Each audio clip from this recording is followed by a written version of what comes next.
Kita ikuti kuliah subuh Pro 1 RRI Banjarmasin, kanal informasi dan inspirasi.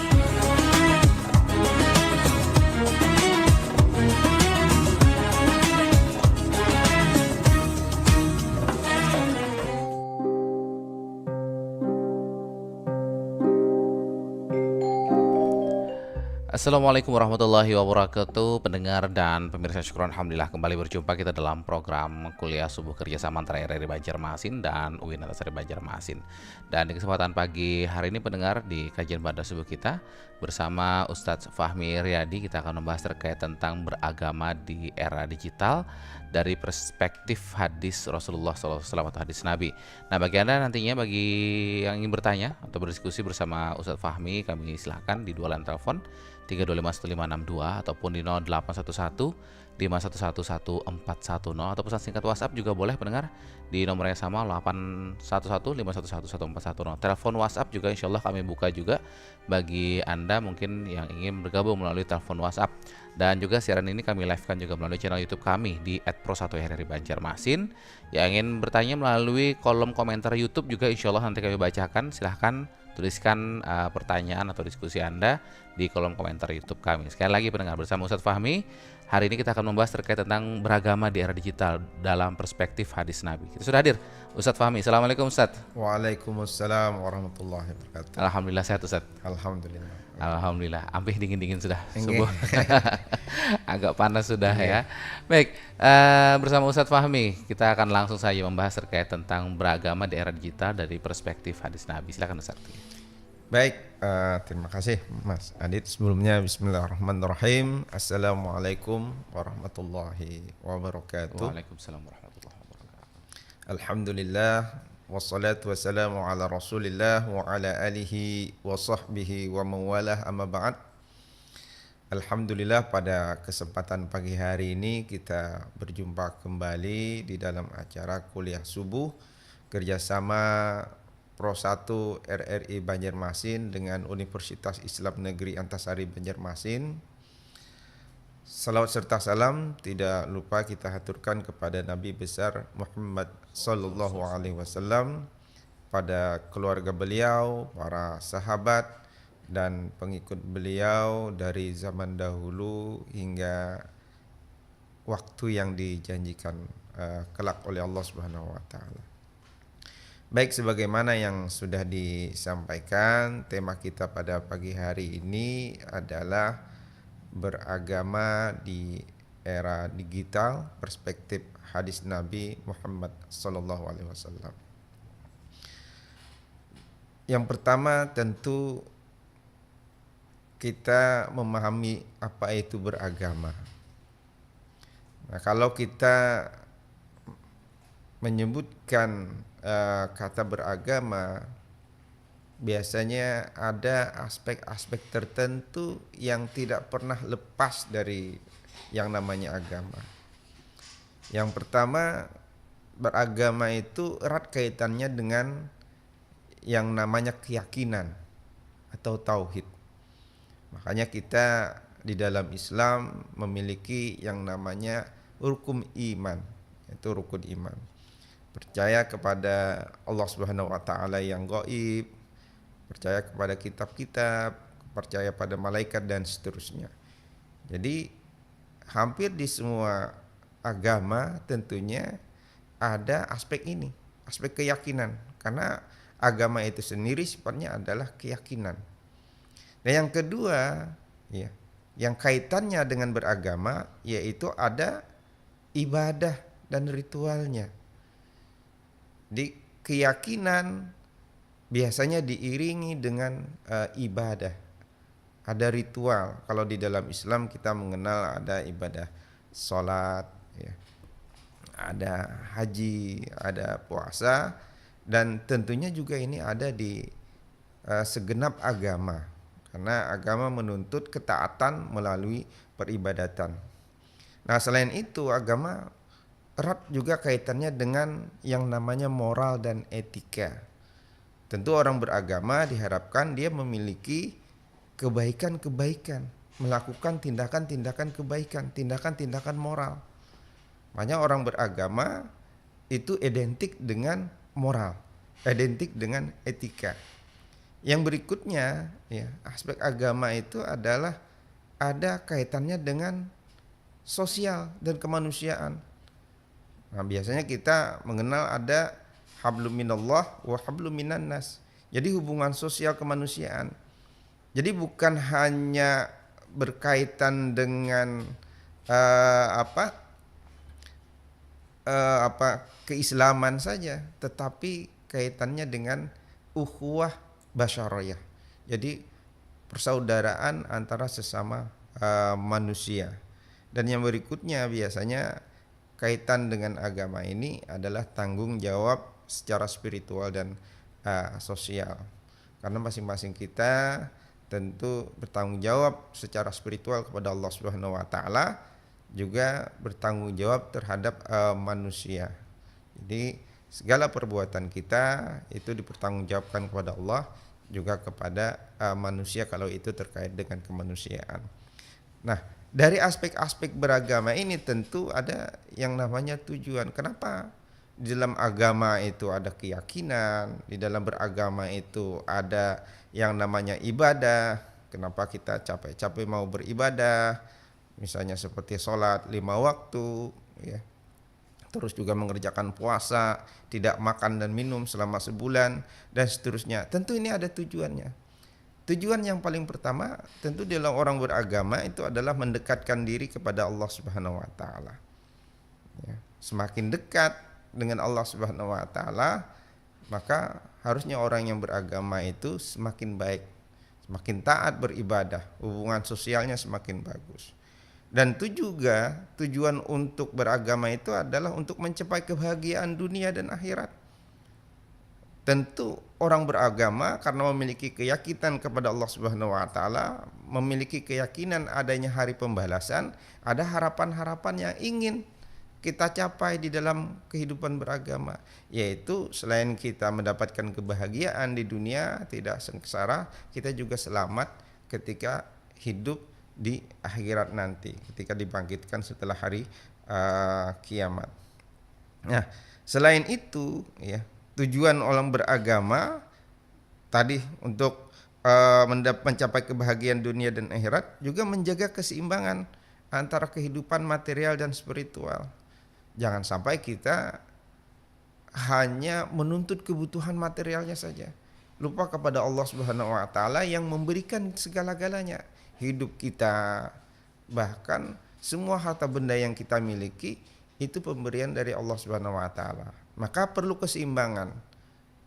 Kehidupan material dituntut untuk kebahagiaan dunia, tetapi kita juga patut bersyukur kepada Allah Subhanahu wa taala dalam bentuk peribadatan, ya. Taat melakukan apa yang diperintahkan oleh Allah Subhanahu wa taala. Dan tentunya orang beragama juga tujuannya adalah agar kehidupan masyarakat ini harmonis dan beradab. Agama tidak mengajarkan untuk melakukan peperangan, persekusi terhadap orang lain. Agama tentu mengajarkan kedamaian agar hidup harmonis dan beradab. Nah, ini kaitannya dengan beragama.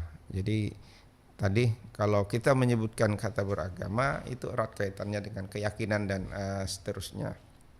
Nah, tentu saja di dalam menjalankan hal-hal yang sudah disebutkan di atas itu, apalagi untuk menyeimbangkannya, itu bukanlah perkara yang mudah. Ya. Kadang ada orang yang bagus secara sosial, tetapi mungkin ibadahnya juga kurang, ya. Kepercayaannya juga bermasalah. Nah, untuk menyeimbangkan itu memang agak susah ininya. Tetapi kalau orang muslim yang taat betul-betul, ya, maka semuanya itu akan diseimbangkan. Kehidupan dunia dicari, tetapi akhirat juga tidak dilupakan. Hanya saja di era sekarang ini, ya, di mana manusia sangat tergantung kepada teknologi digital, misalnya seperti internet, komputer, apalagi yang marak sekarang ini adalah AI, ya, artificial intelligence, kecerdasan buatan, berikut juga perangkat-perangkat modern ini tentunya kemudian merubah segala sesuatunya dan termasuk merubah cara kita beragama. Misalnya cara kita bekerja, cara kita belajar, berkomunikasi, bahkan mengakses informasi. Ya, ya apa saja misalnya yang dirubah oleh perubahan-perubahan zaman yang dikenal dengan era digital ini. Ya. Misalnya mau tidak mau, misalnya kita ini terlibat di dalam hubungan melalui internet, melalui dunia maya, melalui media sosial, ya kan. Nah, padahal di dalam agama kita dianjurkan untuk mencari kebenaran, kita dianjurkan untuk bersikap selektif segala informasi, dan ternyata tantangannya sangat besar di dunia maya, di dunia digital ini. Apa misalnya? Banyak dan menyebarnya informasi hoax dan yang tidak valid. Nah, tentu kalau kita meyakini kebenaran informasi itu juga akan merubah sikap kita, ya. Merubah sikap keberagamaan kita. Apalagi berita-berita yang bicara tentang hubungan antar agama, misalnya umat Kristen akan membantai habis, ya, umat Islamnya, itu menimbulkan emosi, ya. Kita misalnya pemerintah akan melarang adzan selama tahun-tahun ke depan, itu memunculkan emosi kita di kalangan beragama. Artinya ini menjadi tantangan bagaimana kita menyikapi berita-berita yang beredar di masyarakat. Belum lagi kaitannya misalkan dengan konten-konten negatif, ya. Tentu mungkin kalau kita orang yang taat beragama masih bisa menahan diri, tapi bagaimana untuk anak-anak kita yang labil, konten-konten negatif itu beredar secara mudah untuk diakses di dunia maya. Apalagi sekarang judi online, katanya di Indonesia itu sangat besar pengikutnya di dalam hal judi online ini. Nah, terus juga gambar-gambar atau video-video yang berbau asusila itu sangat mudah untuk didapatkan. Terus juga video-video informasi tentang kekerasan yang tentu ini juga bisa memicu kita orang beragama ini kalau tidak kritis dan selektif, mendatangkan emosi yang luar biasa sehingga kita bersikap terkait tentang kemanusiaan tadi bisa menjadi orang yang tidak manusiawi lagi terhadap orang lain. Orang terjadi musibah, biarkan saja, dia tidak taat beragama, itu mungkin murka dari Allah, azab. Ya, itu sudah kemanusiaan kita sudah mulai luntur disebabkan mungkin informasi-informasi itu tadi atau kekerasan. Nah, ada juga di dunia maya ini tentu hiburan-hiburan yang bukan hanya digemari oleh kalangan anak-anak, tetapi juga remaja dan orang tua. Berbagai macam aplikasi hiburan, misalnya game online, ya, permainan-permainan yang bisa terhubung dengan orang lain. Sekarang ini misalnya main gaplek itu ada terhubung dengan orang lain, main remi, permainan orang tua kita terhubung dulu itu terhubung dengan orang lain. Apalagi main catur itu terhubung juga dengan orang lain, itu asik. Nah, dampaknya pada keberagamaan tentu biasa saja kita lupa waktu untuk beribadah dengan Allah Subhanahu wa taala. Ya, tidak ingat lagi. Bahkan tergeret kepada permainan judi secara online melalui aplikasi game itu tadi. Dan yang paling banyak tentu kita menghabiskan waktu di sana sehingga kerja tidak fokus lagi, tidak konsentrasi lagi. Banyak nanti dampak yang diakibatkan oleh tantangan-tantangan di era digital ini. Termasuk juga di sana menyebar perdebatan-perdebatan yang mendatangkan konflik, ya, sehingga ujaran-ujaran kebencian, sarkasme yang menyudutkan orang, bahkan hal-hal yang sangat luar biasa, kata-kata yang kalau kita di dunia nyata itu tidak terucapkan, di dunia maya itu terucapkan. Banyak lagi. Atau pemikiran-pemikiran yang menyimpang, ya. Berikut juga ada pasar online yang mungkin lebih besar sekarang pasarnya dibanding pasar di dunia nyata. Pasar di dunia nyata ini sudah mulai sepi, datang saja ke pasar-pasar itu sudah mulai sepi. Orang sudah beraktivitas secara online, sambil rebahan bisa beli apa ininya. Nah, ini tantangan juga. Terus juga ada perundungan secara digital. Orang aibnya diumbar, aibnya dipodcastkan, macam-macam. Ini tantangan kita. Kalau kita di dalam beragama ini tidak selektif, tidak kritis, tidak menyikapi secara wajar, kita itu akan ikut arus. Nah, oleh karena itu di dalam beragama di era digital ini, dalam perspektif hadis Nabi sebagaimana tadi yang kita sebutkan, Nabi Muhammad SAW berikut juga tentu Allah mengajarkan. Tentu saja kita tidak bisa mengatakan bahwasanya di era Nabi itu adalah era digital, tetapi ada panduan-panduan secara moral, secara etis yang itu bisa membantu kita untuk hidup beragama dengan baik di era digital sekarang ini. Misalnya tentu kita paham ya, agama baik itu melalui ayat Al-Quran atau juga hadis-hadis Nabi selalu menekankan kepada kita untuk bertakwa kepada Allah di mana dan kapan saja. Ya, bertakwa dalam arti kita memiliki kesadaran akan hadirnya Allah di dalam kehidupan kita. Oleh karena itu kita tahu di dunia maya ini kan kadang walaupun sangat private, kita sangat sendiri ya. Di ruangan yang tertutup, orang tua tidak tahu aktivitas kita yang di kamar. Nah, dengan adanya kesadaran itu kita tidak akan melakukan apa yang dilarang oleh Allah Subhanahu wa taala. Karena apa? Allah Subhanahu wa taala itu Maha mengetahui. Makanya kata Nabi, ittaqillaha haitsu ma kunta. Bertakwalah kamu kepada Allah dimanapun kamu berada, baik secara tersembunyi ataupun secara terang-terangan. Karena Allah Subhanahu wa taala itu senantiasa ada mengawasi kita. Wa huwa ma'akum aina ma kuntum wallahu bima ta'maluna basir. Sebagaimana yang tersebut di dalam surah Al-Hadid ayat 4. Nah, berikut juga ya, hadis Nabi itu mengajarkan ya, dalam era digital ini hendaknya kita menjaga etika di dalam berkomunikasi.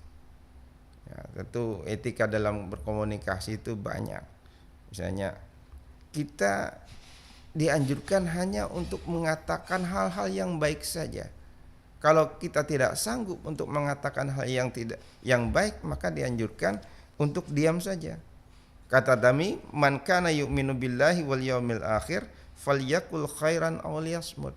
Barang siapa yang beriman, yakin akan ada Allah Subhanahu wa taala, akan ada pembalasan di hari akhir, hendaklah dia hanya mengatakan sesuatu yang baik-baik saja. Atau kalau tidak mampu ya diam saja. Maka di dalam berinteraksi, terutama di dunia digital, di media sosial, kita ingat itu ya, jangan sampai kita mengatakan hal, apalagi mengatakan hal yang berbau dusta ya, informasi-informasi provokasi yang menyebabkan perpecahan. Jangan, kalau kita tidak sanggup untuk mengatakan yang baik, hendaklah diam saja. Nah, ini lebih aman bagi kita sebagai seorang muslim. Apalagi kan di dunia maya itu orang sembarangan sekali ya. Banyak sekali kata-kata yang kotor, yang tidak baik, yang memancing perkelahian, memancing emosi. Sehingga kita kadang kalau tidak memeriksa diri, kalau tidak memelihara diri, kita akan ikut-ikutan terpancing emosinya. Nah, itu. Jadi di dalam berkomunikasi hendaklah kita hanya mengatakan yang baik-baik juga. Tidak boleh kita mencela orang lain, melaknat, apalagi berbuat keji dan berkata kasar. Di sana dianjurkan di dalam hadis, laisal mu'minu bit-ta'ani walal la'ani walal fahishi walal badhi. Jadi bukanlah seorang mukmin, kata Nabi, yang suka mencela, yang suka melaknat, ya, yang berbuat keji dan juga berkata kasar.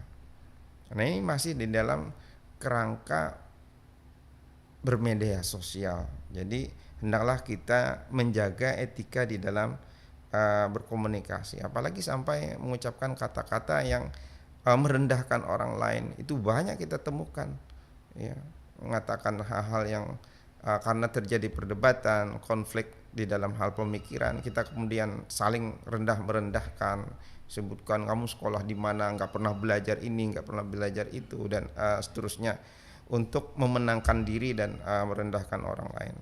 Ya, kata Nabi, bihasbi mri'in minasyari ayah takir akhahul muslim.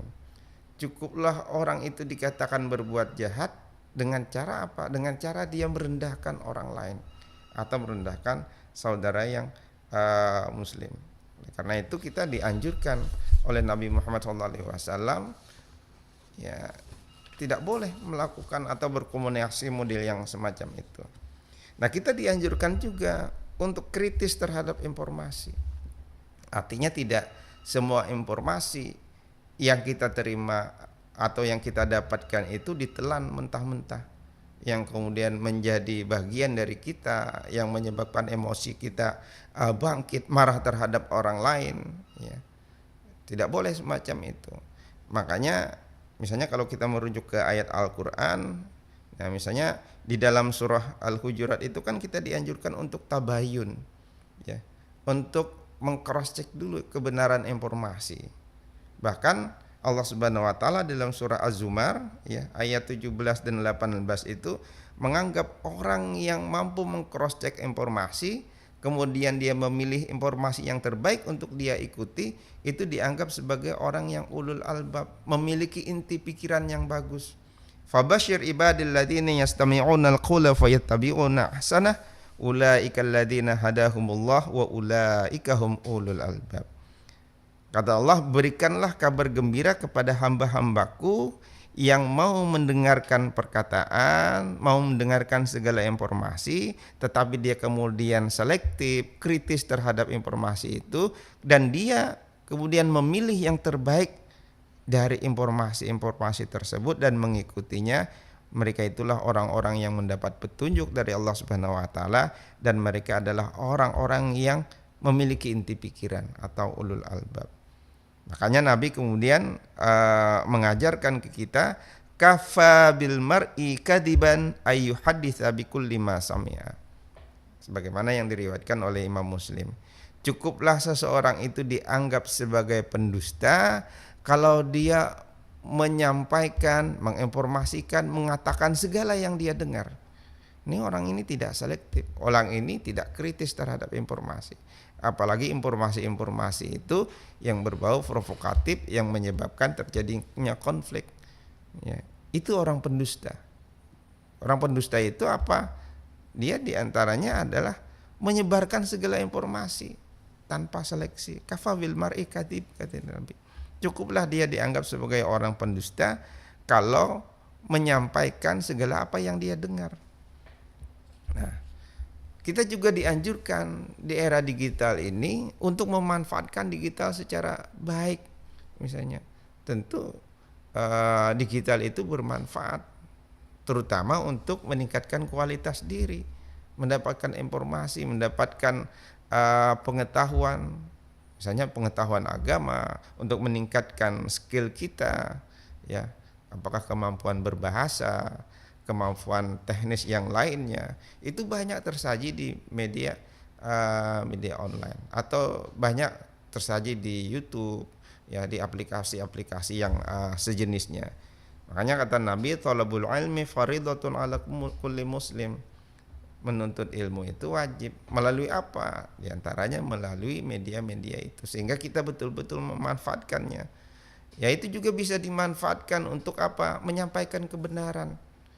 Kata Nabi, balighu anni walau ayah, sampaikanlah dari aku walaupun hanya satu ayat.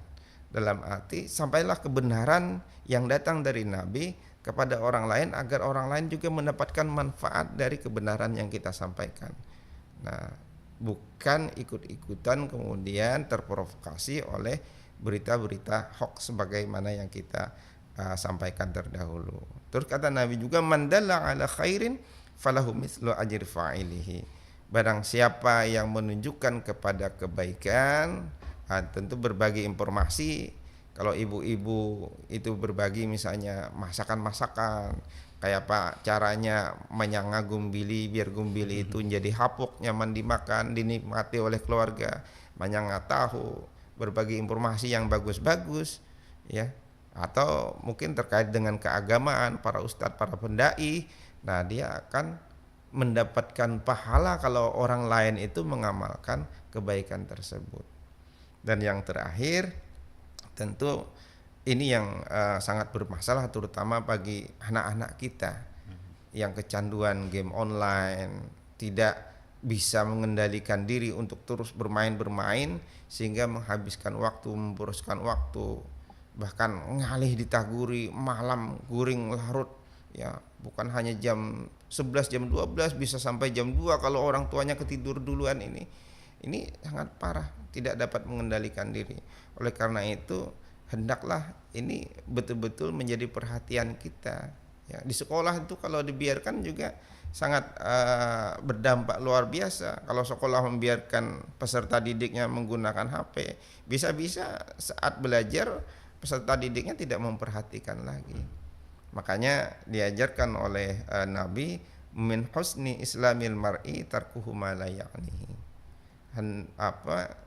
Dari kebaikan Islam seseorang, kata Nabi, dia meninggalkan apa-apa yang tidak bermanfaat, apalagi itu menghabiskan banyak waktu. Ya oke lah, mungkin hanya sekedar mengenal, tapi kalau itu terus-terusan menyebabkan lalai untuk beribadah, lalai mengingat Allah Subhanahu wa taala, itu sudah menjurus kepada kemaksiatan. Mungkin ini pengantar dari saya bagaimana beragama di era digital saat ini. Terima kasih. Baik, terima kasih Ustadz. Ini luar biasa, apalagi sangat lekat dan selalu kita ada di sekitar kita dan setiap saat juga. Hampir ini Ustadz mendekati apa yang disampaikan dalam Al-Quran, Ustadz, bahwa Allah mengatakan aku lebih dekat dari urat lehermu. Iya. Nah, jadi teleponnya kan parak yo rancak nah di sini menggoreng nah ya. Baik, ini sudah ada beberapa pertanyaan Ustadz yang sudah kami himpun dari WhatsApp ada satu, dari YouTube juga ada satu, tapi kami terima telepon dulu. Assalamualaikum. Halo, assalamualaikum. Waalaikumsalam, Mas Andi. Baik, silakan Ibu Dea. Nggih. Ya, makasih ya Mas. Assalamualaikum Bapak. Waalaikumsalam, Bu Dia, Mbak Dia. Ya, ini ya Pak ya. Iya. Orang bilang Pak, kalau salah itu yang agama. Tapi kalau orang yang nggak pernah salat Pak, apakah agama itu tidak punya tiang atau pondasi? Barangkali bisa roboh ya Pak ya. Yang kedua, ini kalau di bulan Ramadan Pak, misalnya gak pernah melakukan puasa, tapi kalau menjelang Idul Fitri, ya duluan daripada orang yang berpuasa Pak. Seolah-olah mereka itu orang yang paling alim ya Pak. Padahal kalau orang bilang hari raya Idul Fitri itu adalah hari kemenangan. Bagaimana Pak kalau orang yang tidak pernah melakukan puasa? Itu aja Pak yang dia tanyakan. Kalau hilaf, mohon maaf. Mas Adi, terima kasih. Assalamualaikum. Waalaikumsalam warahmatullahi wabarakatuh. Terima kasih Bu Dea. Dan ini satu WhatsApp dari Pak Ahmad di Basirih, Ustadz. Assalamualaikum Ustadz. Bagaimana hadis-hadis Nabi tentang pentingnya ilmu dan juga belajar itu dapat diimplementasikan dalam konteks era digital seperti ini, di mana informasi itu tersedia begitu melimpah Ustadz dan sangat mudah diaksesnya. Oke, baik, terima kasih Pak Ahmad. Satu lagi boleh Ustadz lah, belum terima by telepon. Iya. Nggih. Assalamualaikum. Baik, silakan Pak Masri, nggih. Assalamualaikum Ustaz. Waalaikumsalam warahmatullahi wabarakatuh, Pak Masri. Ini ulun kan mengajak orang-orang Ustaz, mengajak ibadah lah. Nah, agamanya Islam Ustaz. ayo kita beribadah sembahyang. Nah, katanya gini Ustaz, jawab, ya masalah ibadah gitu hak kita masing-masing ya. Malah begitu Ustaz. Jadi lu kalah sama mana. Nah itu bagaimana Ustaz? Orang diajak beribadah malah jawabnya seperti itu. Itu hak masing-masing katanya Ustaz.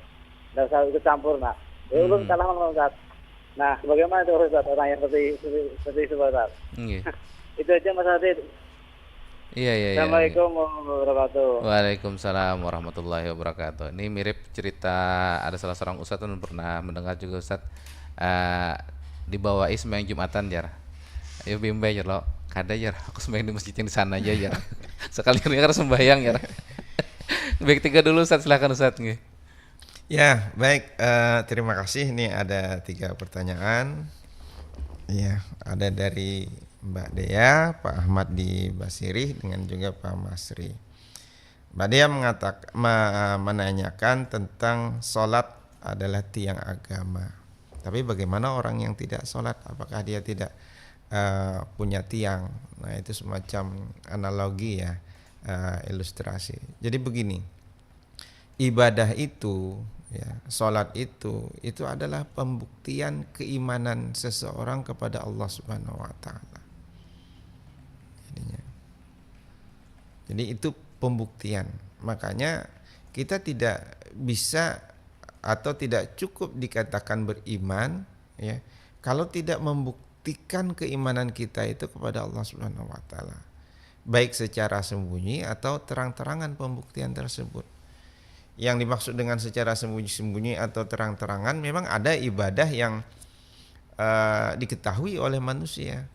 Ada juga ibadah-ibadah yang hanya diketahui oleh Allah Subhanahu wa taala. Seperti halnya apa? Seperti halnya puasa. Ya. Seperti halnya puasa yang akan kita jelang ini tadi. Nah, oleh karena itu, karena dia itu adalah pembuktian yang harus dilembagakan dalam kehidupan kita sehari-hari, maka sama halnya seperti kita berjanji untuk tidak melakukan melakukan yang tidak baik. Ya. Misalnya ada seorang suami berjanji dia tidak akan memancing lagi misalnya, tapi karena memancing itu sangat nikmat misalnya, tetap saja dia mengingkari janjinya. Berarti orang itu tidak bisa dipercaya oleh siapa? Terutama oleh istrinya. Ya. Maka kalau kita juga berjanji, berkomitmen bahwasanya kita beriman kepada Allah Subhanahu wa taala, tapi komitmen kita itu tidak dilaksanakan melalui pembuktian seperti tadi disebutkan sholat, ya, juga puasa, maka sama saja janji kita itu tidak didirikan atas argumen yang kuat kepada Allah Subhanahu wa taala. Ya, atas pondasi yang kuat kepada Allah Subhanahu wa taala. Sama saja mungkin kita ini mendirikan rumah, tetapi rumah itu kita dirikan di atas tongkat-tongkat yang rapuh, ya. Pasti ambruk ininya. Nah, karena mungkin ilustrasi tiang itu sama saja, ya. Jadi agama itu tadi seperti yang kita sebutkan, yang paling utama itu adalah keyakinan, ya, akidah. Maka akidah kita juga ambruk, ya, di hadapan Allah Subhanahu wa taala terutama. Nah, karena kalau manusia mungkin tidak bisa menghakimi semacam ini adalah pembuktian kepada Allah. Karena ibadah ini, ya, itu hubungan kita dengan Allah, bukan hubungan kita dengan manusia. Kalau kita dengan manusia itu kita tunjukkan ibadah, itu riya namanya. Ya. Jadi pembuktian kita kepada Allah, pembuktian komitmen kita, janji kita kepada Allah. Nah, tentu Allah yang akan menilainya. Ya. Dan di mata manusia tentu bagi kita yang memahami agama, orang yang semacam ini ya tidak akan diterima ya amal perbuatannya, karena dia berjanji palsu kepada Allah. Ya, kecuali mungkin dia beribadah secara sembunyi-sembunyi di hadapan manusia, dia biasa saja, ya. Nah, ini kita tidak tahu. Nah, oleh karena itu tadi baik orang yang sholat, orang yang tidak sholat ataupun orang yang tidak puasa, di hadapan Allah, maka seluruh perbuatannya itu akan sirna. Yang dimaksud dengan sirna itu seluruh kebaikannya. Makanya itu tadi salat, puasa, ibadah lain-lainnya itu kan adalah pembuktian. Nah, kalau kita tidak membuktikan keimanan kita kepada Allah, maka dampaknya seluruh perbuatan kita, kebaikan-kebaikan kita kepada orang lain itu muspra, kalau istilahnya itu menguap, hilang dengan sia-sia, tidak dinilai oleh Allah, karena janji kita kepada dia juga palsu. Artinya, apalagi misalnya itu perbuatannya jahat, ya itu udah double 2 kali.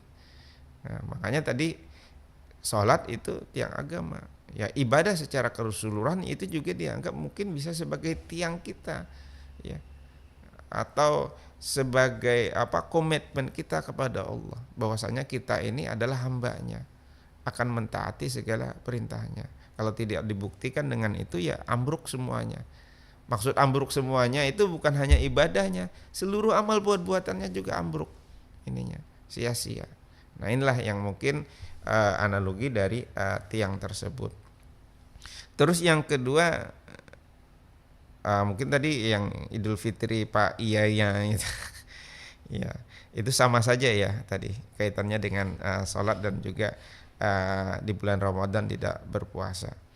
Yang kedua itu adalah Pak Ahmad dari Basiri, berkenaan dengan pentingnya ilmu di era digital.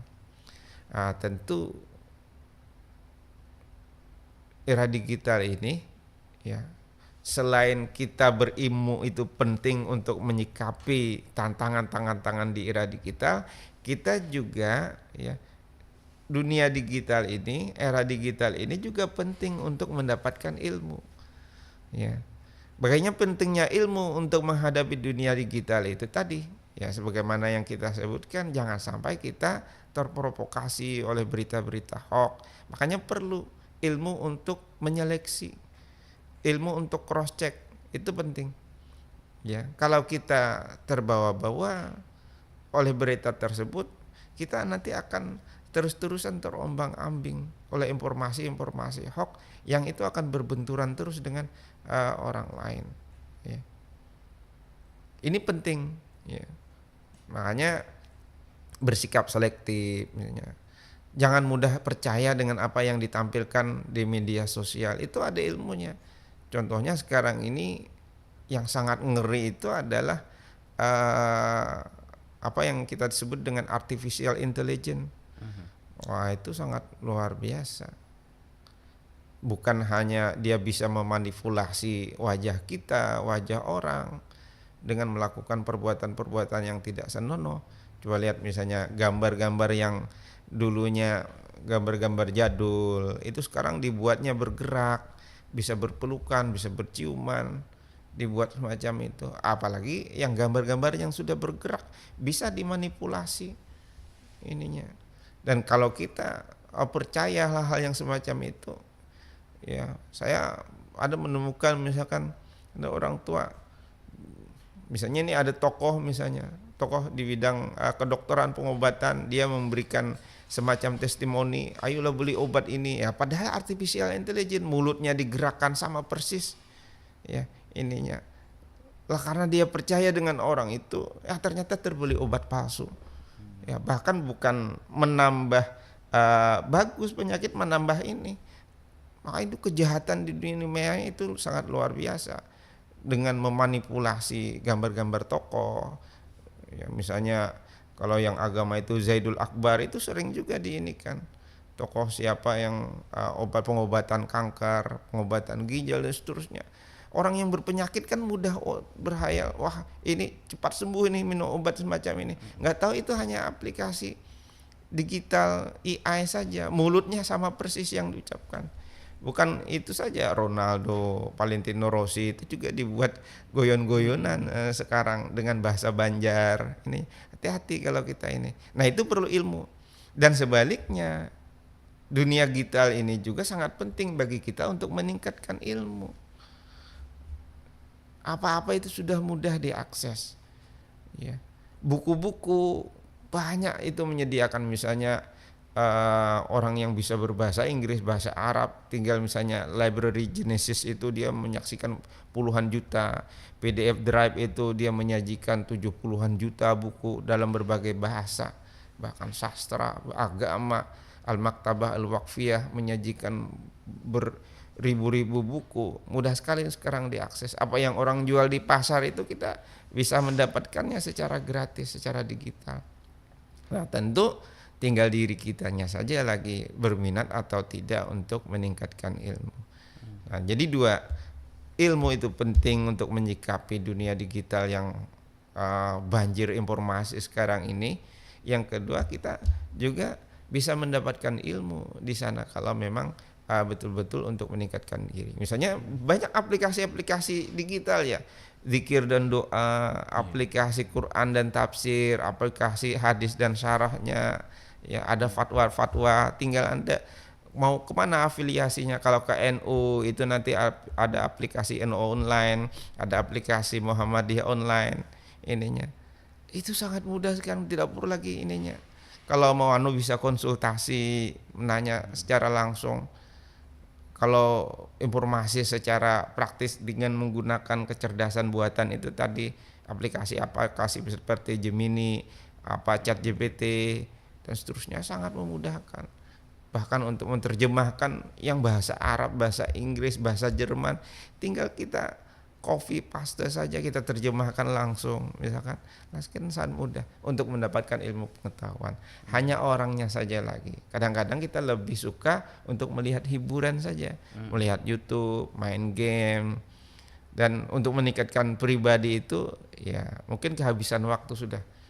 Ya, maksud saya kehabisan waktu itu udah kita kelelahan terlalu banyak menonton hal-hal yang semacam itu. Nah ini Pak Ahmad Dibasiri. Yang ketiga kepada Pak Masri, perlu kita inikan ya, Nabi itu sendiri diutus untuk memberi peringatan, tidak untuk memaksa orang.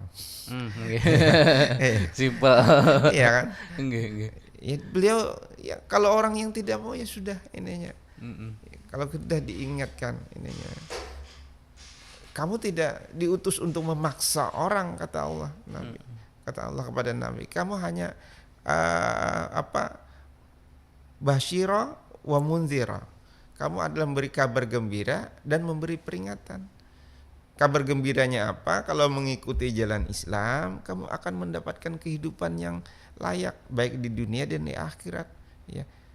Tapi juga memberi peringatan, awas hati-hati kalau kamu tidak melakukan perbuatan sesuai dengan ajaran Islam, kamu akan mendapatkan balasannya. Ya. Nabi tidak diutus untuk memaksa. Oleh karena itu, ya Pak Mahsiri tadi sangat bagus sudah untuk mengingatkan orang. Cuman sangkalnya tadi yang terakhir yang kurang. Ya, sangkal kalah aja. Iya, macam-macam manusia dan semacam itu. Ya, bagusnya ya piani ya sembahyanglah. Kasihan nanti usia sudah semakin tua, tidak ada lagi yang bisa dibawa kalau menghadap kepada Allah Subhanahu wa taala. Terserah aku wae. Nah, sudah. Kita hanya mengingatkan yang terbaik, ya. Kalaupun nanti ada cara-cara yang lain, mungkin dengan pendekatan-pendekatan yang lebih baik, biasanya kan orang itu mau mengikuti. Ibaratnya itu kalau kita memiliki deposito ke orang, istilah deposito itu kita itu memiliki tabungan yang banyak ke diri orang sehingga dia percaya dengan kita. Contohnya misalkan begini, kalau kita sering berbuat baik, kalau makanan sering dikasih ke orang, makanan kalau orang tidak punya duit kita kasih duit, itu kan seperti deposito ke diri orang. Orang mudah percaya ininya. Kalau dia sakit anaknya kita bantu, kita bawa ke rumah sakit. Itu dia akan meluluhkan hatinya. Oh, ini orangnya baik, orangnya ini ikhlas, apa saja dibantu. Apa yang kita katakan itu insya Allah didengarkannya. Yang sulit didengarkan itu belum apa-apa kita negur orang, kamu apa saya? Ya, tidak ada deposito di diri saya, tidak ada kebaikannya kamu berikan ke saya misalnya. Ini. Terus lantas kita menegur, yang mungkin wajar saja kita mengingatkan, tapi tadi ada triknya. Mau dipercaya oleh orang lain, mau diikuti oleh orang lain kata-katanya, ya mungkin perlu ada kebaikan dulu yang kita berikan kepada orang lain sehingga orang mau mempercayai kita. Ya, Oke, baik Ustaz. mungkin semacam itu. Dan ini terakhir Ustaz, karena sudah 25 menit lepas dari pukul 6. Iya. Pertanyaan terakhir sekaligus menutup juga ya. Ini biar adil, tadi 2 telepon, 1 pesan WhatsApp. Ini 1 lagi Pak. Dari Pak Haji Damsyah di Sultan Adam. Iya. Assalamualaikum Ustadz, bagaimana Waalaikumsalam. kita menyikapi perdebatan masalah agama di media sosial? Contoh seperti ada yang berargumentasi berdasarkan Al-Quran dan hadis, tapi ada juga yang berargumentasi berdasarkan kitab yang terkadang isinya dari kitab tersebut adalah hadis-hadis yang lemah dan malah ada hadis yang mungkar. Terima kasih Ustadz. Nah, silakan Ustadz. Ya, baik, memang menarik ya di media sosial ini. Tapi hati-hati ya, kadang-kadang kita kalau fanatisme golongan, kita akan berpihak kepada satu pihak. Sehebat apapun argumen orang, kadang-kadang ya kita akan melawankan kelompok yang kita dukung. Biasa semacam itu. Jauh gini berkenaan dengan perdebatan-perdebatan itu, kalau kita hanya sekedar penyimak saja, oke lah. Tapi kalau kita ingin betul-betul memahami secara baik, kita sendiri juga harus berkompeten. Kita mengatakan orang lain misalnya dia menggunakan hadis-hadis yang dhaif, ya, hadis-hadis yang palsu, hadis matruk. Sejauh mana sih pemahaman kita tentang menyeleksi hadis ininya? Misalnya ada klaim kalau orang berargumen dengan Imam Al-Ghazali, dikatakan Imam Al-Ghazali itu bukan ahli hadis, dia tidak tahu hadis. Loh, coba buka dulu kitab Ihya. Beli bukunya yang ada ditahqiq oleh Al-Iraqi misalkan. Ya, hadisnya ditahqiq oleh Al-Iraqi misalnya. Di sana Al-Iraqi tentu cara mentahqiq itu orang memiliki kompetensi untuk melakukan tahrid, misalnya mengumpulkan semua hadisnya, terus menilai sanadnya, individu-individu perawinya dengan kitab-kitab yang misalnya kitab Rijal dan seterusnya. Nah, kalau keputusannya nanti di bawah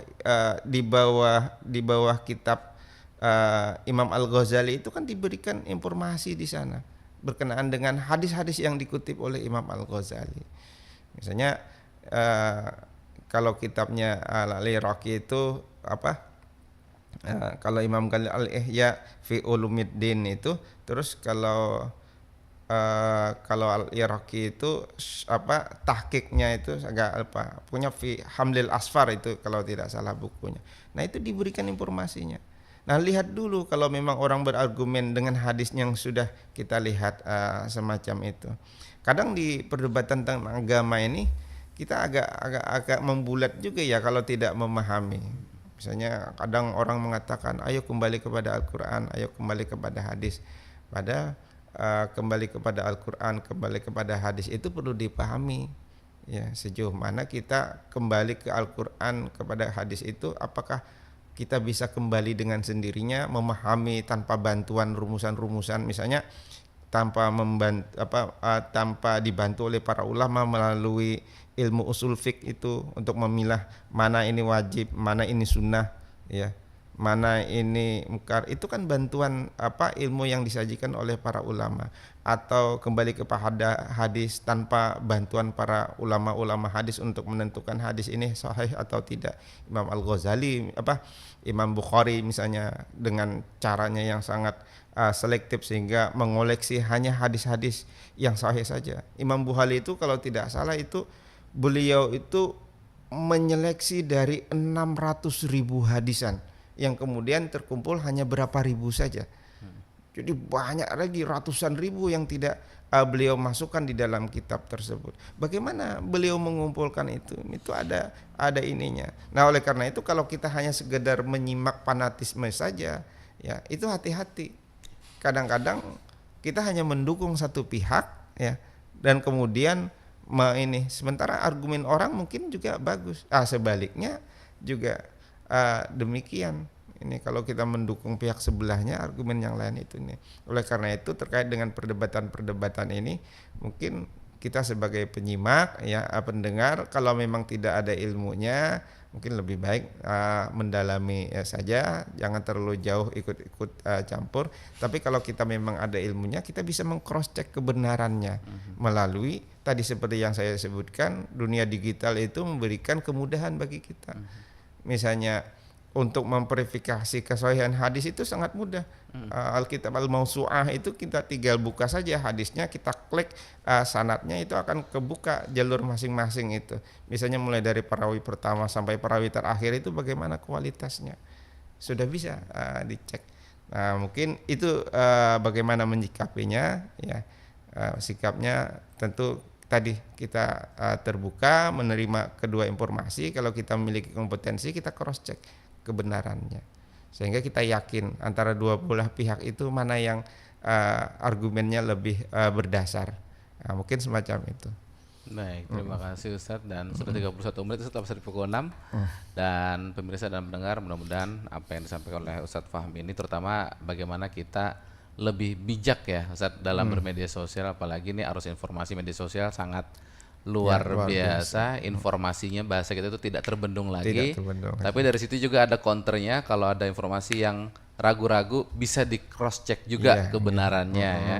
Jadi bukan berarti melulu tidak benar ya, bisa dicek keasliannya. Nah ini dia terutama bagi Anda juga jangan sembarangan misalnya dapat informasi-informasi kalau tidak dicek langsung di share, bahaya juga ya. Apalagi ini kemarin saya dapat informasi terbaru Ustadz bahwa Pertamina bagi-bagi bensin gratis Ustadz dari tanggal 8 sampai tanggal 30 Februari katanya Ustadz.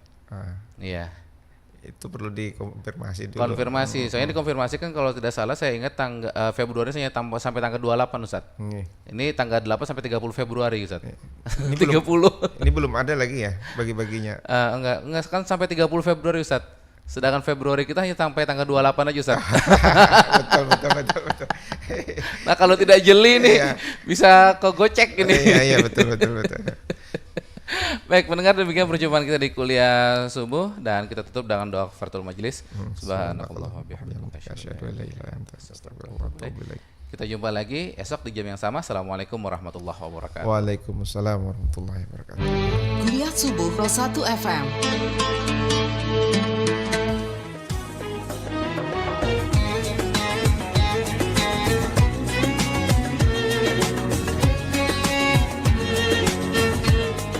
Telah kita ikuti bersama Kuliah Subuh Pro 1 RRI Banjarmasin, kanal informasi dan inspirasi.